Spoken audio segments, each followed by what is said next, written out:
Welcome to the Manager Matt podcast show. The show is designed to give you solutions to your day-to-day management and leadership problems.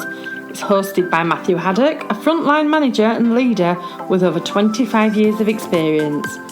If you're ready, then let's get on with the show. Hi and welcome to the Manager Matt podcast show. Hope you're keeping safe and managing well. This show is aimed to give you actionable and practical skills which can improve your management approach and get you the results you want. Can you please make sure that if you haven't already done so, take the time to subscribe to the show so you'll never miss an episode and share it so others can grow and learn. My Friday thought is to stimulate a debate on a current management question. So without any more delay, let's get on with this week's Friday thought. How do you control your emotional reactions at work and away from work? How do you manage those testing situations as a human? Because managers are humans. Just about. And I do worry about some of the managers I've met, but definitely we are mostly humans. With the stress we are under in the modern world, how do we make sure we don't slap someone every day of the week? What's the best way to make sure in a high pressure situation you don't lose it? Is there a secret dark art to this self-control? We know it can be hard.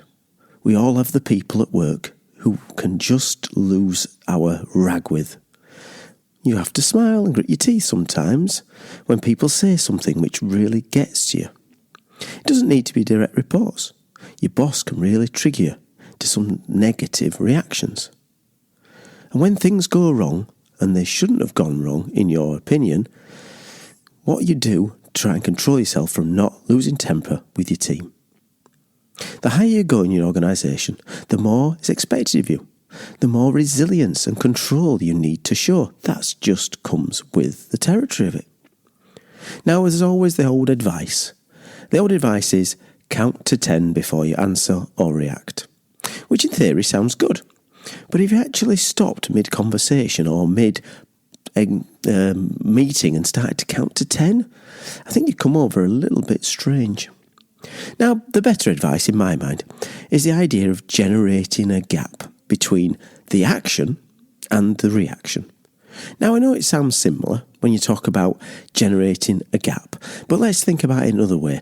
That gap doesn't necessarily need to be 10. It's just a different way of approaching it so that you have time for your brain to catch up with the actions and do the things that you really need to do, not the reaction that sometimes is the first thing that comes in your head. Let's take a very fresh example of this. Will Smith and Chris Rock at the Oscars. Now, even if you're listening to this in a couple of years' time, it will still be a story that you'll all know. It'll go down in legend of what happened. So Chris Rock is hosting the Oscars. He's a comedian. He sometimes has the near-to-bone comments and, he decides he's going to make a joke about Will Smith's wife and her hair loss. And something around the idea that G.I. Jane 2 is coming. Now, to start with, G.I. Jane 1's a long time back, but the idea was that the character had a shaven head. Now, Will Smith, when he hears this, at first laughs and claps at the moment and does the old showbiz big smile, but then he looks at his wife and bang, something seems to snap. He walks onto the stage, straight in front of everyone and the whole millions of audience, and looks Chris Rock in the face and slaps him straight across it. His action and reaction were close and will be replayed over and over again. Let's face it, most of our actions and reactions won't make the global stage, but there will be some ripples in whatever actions we do. And I'm not arguing either way that what Will Smith done was right or wrong. He shouldn't have done it, he should have done it. It's not my bag to say that. But it's an interesting case study in how an action, the joke, drew a reaction, the slap. And should Mr. Smith have generated a bigger gap, maybe, just maybe, he may have been in a different situation the day after, and obviously the months and years that follow after, because all they're going to be talking about is that slap. So the big takeaway is how to generate the gap. Now, the logic thinking brain needs time to engage. Needs times to look at the pros and the cons. It's a lazy brain, as they always say. It doesn't really want to get involved. But the emotional brain, now that one loves to react quickly. That's the fast brain. That's a brain that's kept us alive. Sometimes I call it the lizard brain. Not sure where that comes from, but the idea is you've got this fast-thinking, quick brain and this slower, more logical brain. But even the smallest nugget of information that we've just generated about you having two brains might start you to think about how do you generate that gap? How do you force a reaction that's not off the top of your head?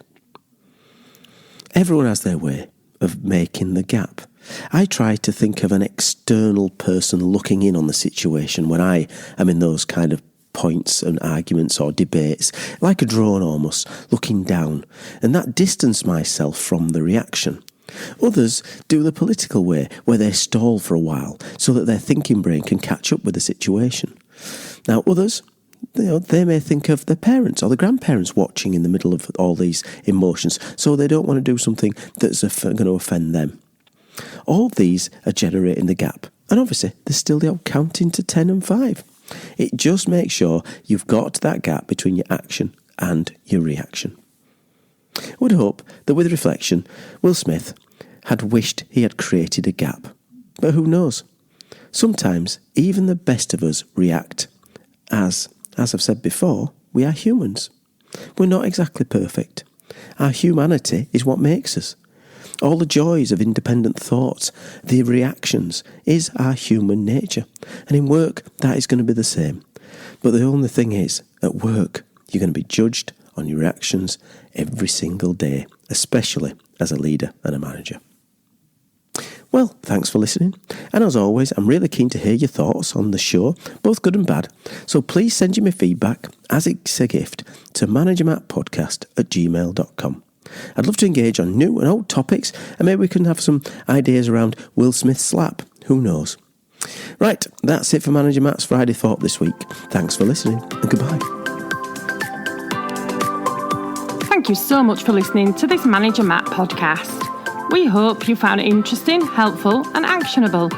One last thing, please leave a quick review on iTunes or with your podcast provider, as it helps to spread the word of Manager Matt. If you haven't already done so, please subscribe to the podcast, and if you did like anything in particular, send an email to managermattpodcast@gmail.com or visit managermatt.co.uk for more content. Feedback is a gift, so let's keep giving. See you next week.